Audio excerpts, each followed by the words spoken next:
क्या आप हाइपरटेंशन यानी ब्लड प्रेशर, डायबिटीज़ या कोलेस्ट्रॉल हाई होने के कारण दवाइयाँ ले रहे हैं? तो आज का यह वीडियो आपके लिए बहुत उपयोगी है।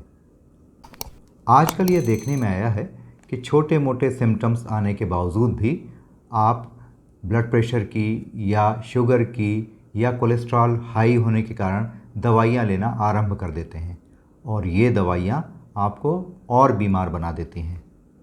आज का यह वीडियो उन लोगों के लिए नहीं है जो इंसुलिन डिपेंडेंट हैं या जिन्हें किडनी की बीमारी है, लेकिन अगर आप जबरन दवाओं के जाल में फंस गए हैं तो यह वीडियो आपका जीवन बदल सकता है।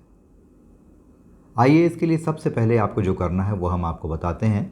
यदि आप ब्लड प्रेशर की दवाएं ले रहे हैं या डायबिटीज़ की दवाएं ले रहे हैं या कोलेस्ट्रॉल कम करने के लिए दवा ले रहे हैं तो अपनी इन दवाओं को 3 दिन के लिए छोड़ दीजिए।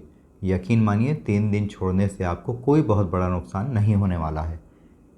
इसके बाद आपको क्या करना है? इसके बाद यदि आप डायबिटीज़ की दवा ले रहे हैं तो आप अपना फास्टिंग शुगर नापिए 3 दिन के बाद। फास्टिंग शुगर लेने का तरीका ये होता है कि आप रात का खाना खाने के 12 घंटे हो जाने के बाद ही सुबह अपनी शुगर की रीडिंग लेंगे। इस रीडिंग को आप नोट कर लीजिए।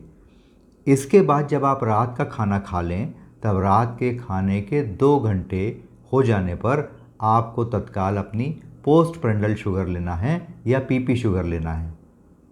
ये दोनों शुगर की जो रीडिंग्स आती हैं इनको जोड़कर इसे 2 से भाग दे देना है। अब जो शुगर आई अगर उसका नंबर 250 से कम है तो आपको चिंता करने की ज़रूरत नहीं है, आपको शायद दवाएं जबरन दी जा रही हैं।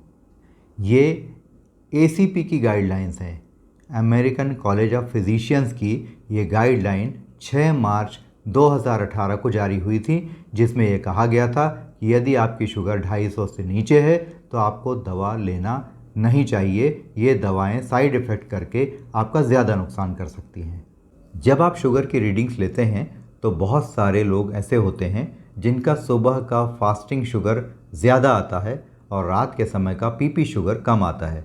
ऐसे लोगों को चिंता करने की कोई ज़रूरत नहीं है, यह भी नॉर्मल है और इस फिनोमेना को कहा जाता है डॉन फिनोमेना।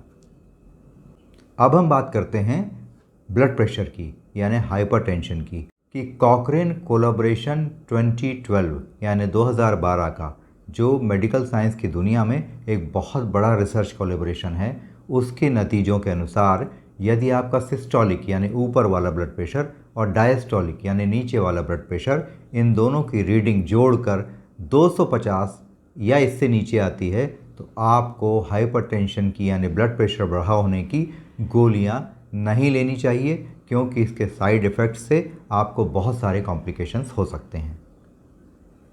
इसी तरह 3 दिन दवा छोड़ने के बाद आप अपना कोलेस्ट्रॉल चेक कराइए और यदि कोलेस्ट्रॉल की रीडिंग 250 से नीचे है तो आपको कोलेस्ट्रॉल की दवाएं नुकसान पहुंचा सकती हैं, गंभीर साइड इफ़ेक्ट्स दे सकती हैं और आपको और ज़्यादा बीमार बना सकती हैं।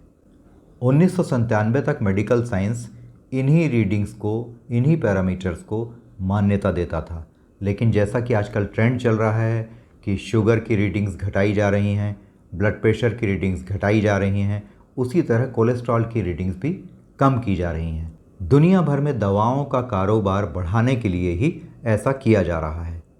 तो इसके लिए हमें क्या करना चाहिए? तो इसके लिए सबसे पहले हमें अपनी लाइफ स्टाइल को सुधारना चाहिए। एक्टिव लाइफ जीनी चाहिए, प्रतिदिन वॉकिंग करनी चाहिए, ग्रीन्स इन योर डाइट उसको इंक्रीज़ करना चाहिए।